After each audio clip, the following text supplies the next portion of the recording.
ketika seseorang mengajukan diri sebagai justice collaborator, salah satu syaratnya adalah dia harus mengakui. Dia harus bekerja sama kepada APH. Untuk masuk ke lapas dan atau rutan itu tidak seperti kita masuk ke ruang publik yang lainnya dengan mudahnya kita nyelonong begitu saja. Kalau ada barang-barang terlarang yang masuk ke situ, itu sangat tidak mudah sebetulnya. Kalau kita bicara criminal justice system, beban pembuktian itu adanya pada jaksa. Karena yang membuat surat dakwaan adalah jaksa, sehingga jaksalah yang punya beban untuk membuktikan dakwaannya. Jadi ketika misalkan jaksa tidak mampu membuktikan atau kata lemah pembuktiannya, ya tentu kan akan ada resiko daripada nilai bukti atau pembuktian dimaksud yang akan mempengaruhi putusan.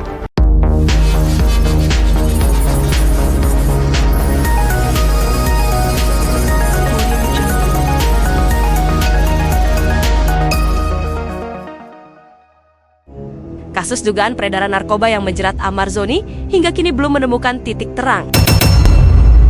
Amar Zoni dipindahkan ke Nusa Kambangan menuai protes dari pihak keluarga. Amar Zoni dianggap tak mungkin terlibat dalam kasus peredaran narkoba seperti yang dituduhkan.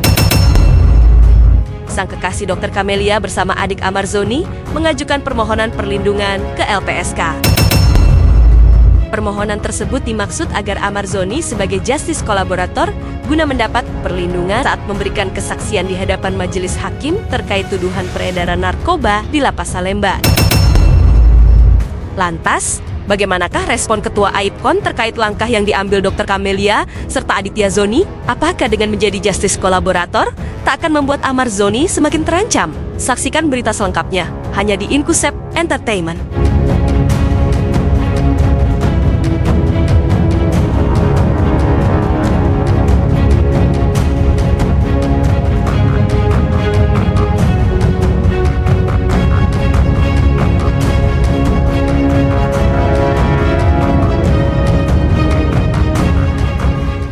Sebagai pimpinan umum dari Advokat Indonesia Peduli Korban Narkoba, yang kami sejak 2017 memang tetap konsisten memperjuangkan hak hukum daripada pecandu dan atau pengguna narkotika di Indonesia, sebagaimana amanat Undang-Undang Nomor 35 Tahun 2009 bahwa yang namanya pecandu dan atau pengguna wajib direhabilitasi, maka kami akan menjadi garda terdepan. Amar Zoni ini sebagai warga binaan itu latar belakangnya adalah karena dia seorang pengguna dan atau pecandu, bukan seorang pengedar dan atau bandar narkotika dan atau narkoba yang harusnya dia tidak boleh ada di sana, tapi dia ada di rehabilitasi.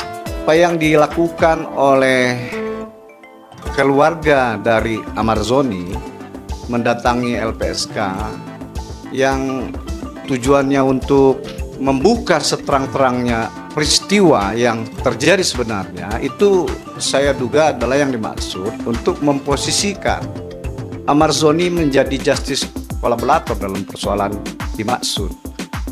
Kalau benar apa yang menjadi dugaan saya, kita harus mengapresiasi yang setinggi-tingginya atas sikap tersebut. Dugaan kepada Amar Zoni yang mengedarkan narkotika di dalam lapas, tentu kalau benar tidak mungkin barang itu bisa mudah masuk ke sana kalau tidak ada unsur-unsur lain yang berperan. Jadi sehingga apa yang dimaksud oleh keluarganya untuk memposisikan Amar Zoni sebagai justice kolaborator tidak berlebihan, dan itu kita harus apresiasi.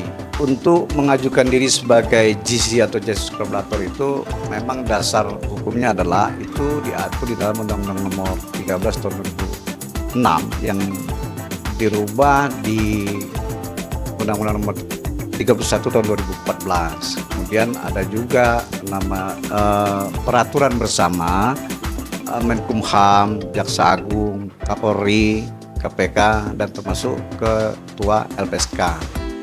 Dan juga ada SEMA nomor 4 tahun 2011. Itu yang menjadi dasar seseorang untuk mengajukan diri sebagai justice collaborator. Ada syarat-syarat ya untuk mengajukan diri sebagai justice collaborator itu, diantaranya adalah dia harus mengakui perbuatannya dan dia bukan pelaku utama. Kemudian peristiwa atau perkara yang dimaksud itu adalah perkara yang serius, misalnya korupsi atau narkotika dan lain-lain, artinya kejahatan-kejahatan serius. Seorang terdakwa dan atau tersangka yang mengajukan diri sebagai justice collaborator ini, karena itu beresiko terhadap keselamatan baik itu psikisnya maupun fisiknya, maka otomatis peran LPSK di sini harus ikut untuk memberikan perlindungan kepada si tersangka dan atau terdakwa yang mengajukan dirinya untuk menjadi justice collaborator. Ya, dengan diberikannya fasilitas perlindungan dari LPSK, itu sudah menjawab bahwa itu adalah beresiko seseorang ini. Ya, mungkin terhitung high risk ya, makanya negara memfasilitasi melalui LPSK untuk memberikan perlindungan kepada orang yang mengajukan dirinya sebagai justice collaborator.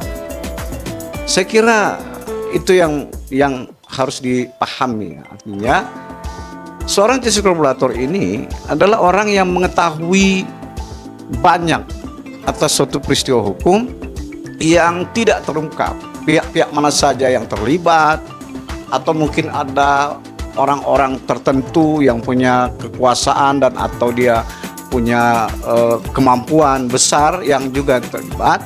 Maka saya kira itu akan cukup beresiko tinggi bagi si justice collaborator tersebut. Makanya negara pun mengerti dan paham soal itu, diberikanlah perlindungan melalui lembaga perlindungan saksi korban atau LPSK. Di dalam konteks nanti proses persidangan, itu akan lebih memudahkan baik jaksa maupun majelis hakim yang menyidangkan permasalahan hukumnya, karena si terdakwa sudah mengakui bahwa betul dia melakukan perbuatan itu, tetapi dia tidak sendiri atau ada sistem atau ada hal yang dia ketahui yang benar-benar dia yakini tahu dan dia bisa buktikan. Untuk masuk ke lapas dan atau rutan itu tidak seperti kita masuk ke ruang publik yang lainnya dengan mudahnya kita nyelonong begitu saja. Ada sistem yang mengatur di situ, ada security di situ, ada juga pemeriksaan yang cukup ketat, sehingga kalau ada barang-barang terlarang yang masuk ke situ, itu sangat tidak mudah sebetulnya. Karena begini ya, kita yang advokat saja nih ya, untuk memberikan bantuan hukum atau memberikan fasilitas kepada warga binaan agar hak dia untuk mendapatkan pelayanan hukum tetap bisa digunakan, kita tidak mudah. Kita anggap aja ya, kita duga adalah tentu ya, kalau melihat ketatnya SOP itu kan kita bisa menduga bahwa ada pihak-pihak atau oknum-oknum yang membuat barang itu bisa lolos masuk ke dalam. Kalau bisa dibuktikan dan memang ada keterlibatan dari petugas lapas, ya tentu dia tidak bisa dilepaskan juga oleh ketentuan yang diatur di dalam peraturan perundang-undangan kita, KUHP kita. Tidak ada hal yang istimewa ya di negara ini kalau kita bicara hukum. Artinya itulah asas equality before the law itu. Eksepsi itu kan hak daripada terdakwa dan atau kuasa untuk mengajukan keberatan atas surat dakwaan yang disampaikan oleh jaksa penuntut. Nah, tentu ada alasan-alasan yang menurut hukum sehingga seorang terdakwa dan atau kuasa hukumnya mengajukan eksepsi. Nah, persoalan apakah diterima dan tidak itu kita kembalikan kepada majelis hakim. Kalau kita bicara criminal justice system, beban pembuktian itu adanya pada jaksa. Karena yang membuat surat dakwaan adalah jaksa, sehingga jaksalah yang punya beban untuk membuktikan dakwaannya. Jadi ketika misalkan jaksa tidak mampu membuktikan atau kata lemah pembuktiannya, ya tentu kan akan ada resiko daripada nilai bukti atau pembuktian dimaksud yang akan mempengaruhi putusan. Bisa-bisa saja nanti akan divonis bebas akhirnya oleh majelis hakim ketika jaksa lemah dalam membuktikan apa yang dia dakwakan. Itu risikonya. Nah, hal ini juga diberikan keseimbangan kepada terdakwa dan atau kuasanya juga untuk menghadirkan bukti-bukti dan atau saksi-saksi yang nantinya bisa menjadi pertimbangan majelis hakim untuk meringankan dan atau dapat membebaskan terdakwa. Ini juga diberikan kesempatan di dalam persidangan itu. Majelis hakim sebagai pihak yang mengatur lalu lintasnya persidangan, termasuk yang memutus persidangan, tentu memberikan hak yang sama baik kepada jaksa penuntut maupun kepada terdakwa dan atau kuasa